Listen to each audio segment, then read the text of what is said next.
Yo me llamo Arianna, vengo de Torino, Italia. Y... Yo me llamo Martí Ramis, soy de Celrà, un pueblo al lado de Girona. Y bueno, juntos ahora hemos empezado como grupo, como Apolvere. Y bueno, ahora mismo estamos aquí en Eima, como parte del intercambio con la Animal Alaskana. Y básicamente estamos en una fase media de la creación de un dúo. Que presentaremos aquí en Mallorca en octubre. Y ahora tenemos 2 semanas aquí en Eima y estamos en este momento en que tenemos que terminar la estructura de la pieza y como hacer coincidir las ideas que teníamos al principio con dónde nos está trayendo el trabajo, que siempre...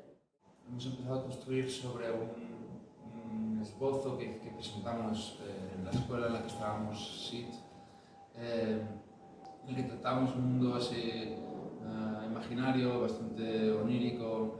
Digamos que utilizamos encuadramos la pieza dentro de un sueño y a través de eso pues revisitamos diferentes figuras, un poco sí, iconos que vienen un poco de la religión, la relación que la religión ha tenido con la cultura siempre.